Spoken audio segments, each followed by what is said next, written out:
What's up, you guys? Renee here from Triple O Reptile, and I'm here to show you guys how to set up a baby veiled chameleon. Now, this little guy right here, he's not a true baby. He's going to be pretty much a small, but I'm going to show you guys how to set him up. He's not too happy at the moment. He doesn't really like being grabbed, and that's something that you might want to get used to if you're thinking about getting a veiled chameleon. So let's get to it. Alright, you guys, so first we're going to start off with our Zoo Med Deluxe Chameleon Kit. Now this kit is going to come with an 18x18x36 Repti enclosure, an 18x18 substrate tray, a 14-inch Repti Sun terrarium hood with a T5 5.0 UVB bulb. It's also going to come with a 75-watt heat bulb, a mini deep dome lamp fixture, a thermometer and hydrometer, and some decor as well. Now you can use a Phillips screwdriver to easily assemble this enclosure, or if you want to be super fast, you can use a drill just to get it out of the way. When it comes to beddings for chameleons, I always recommend a carpet. It's easy to clean, easy to sanitize, and it's a lot less likely to harbor bacteria. Adding a water bowl next, but not for the reason that you would think.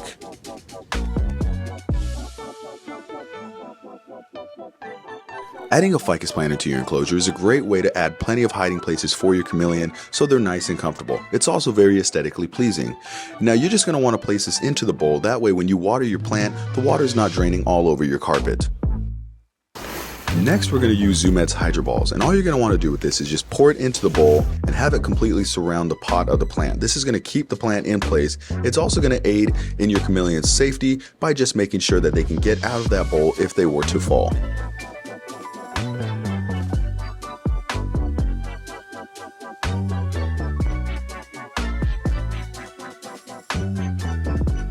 Pouring these in the bowl proved to be a little messy, so I decided to use a 16-ounce deli cup to make the job just a little bit easier.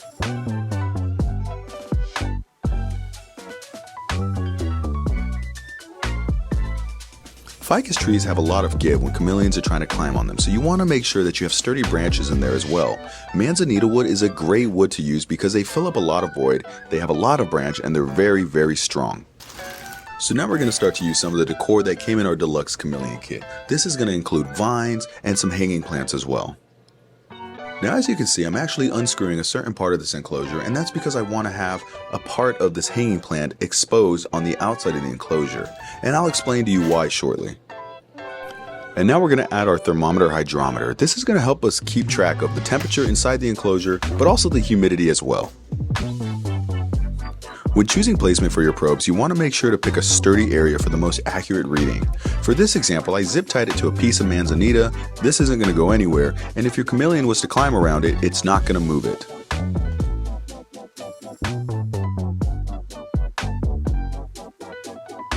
Veiled chameleons come from Yemen and Saudi Arabia, meaning that these guys like it a bit more arid, a bit more drier, but they still do have humidity requirements. They are from coastal forests in those regions, so they do have those humidity requirements, and the way that they would get that humidity naturally in the wild is by the morning dew in the morning and random rainfall, and they take advantage of that all the time. So one thing you'll notice is if you see the crest on their head, hence where they get the name veiled chameleon, that thing is actually shaped to channel water straight into their mouths. These guys are made to live in arid regions. Super cool. Now another cool thing about chameleons, and this is going to be for all chameleons, is you'll notice their feet. Their feet are not meant to run. These guys have these little graspers, and they just grab onto the branch like this, and that is how they're going to be moving. Now another thing about them is that they really don't drink out of water bowls. Because they live an arboreal lifestyle, they're very keen on drinking water, droplets, off of the leaves, off of the branches. So it's very important to make sure that you either have a misting system or you're misting your veiled chameleon regularly. So now we're going to come back to this exposed piece of the hanging plant that I showed you earlier. I also exposed the thermometer as well.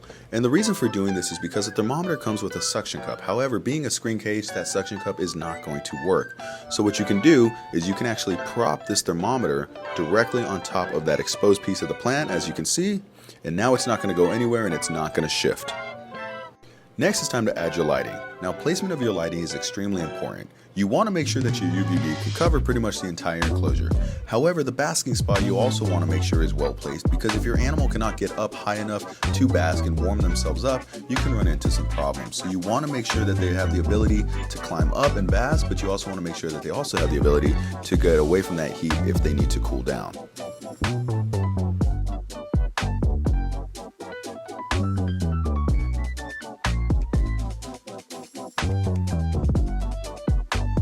Now you want to make sure to mist your enclosure, get some water to those roots, and get some water droplets building up on those leaves.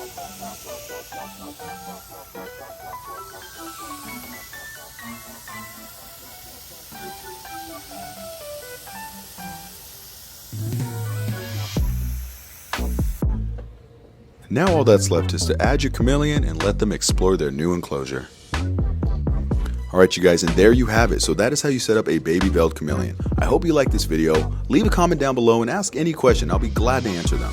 Hit that like button, don't forget to subscribe, and hit that bell notification so you never miss a video that we put out. I'll catch you guys next time.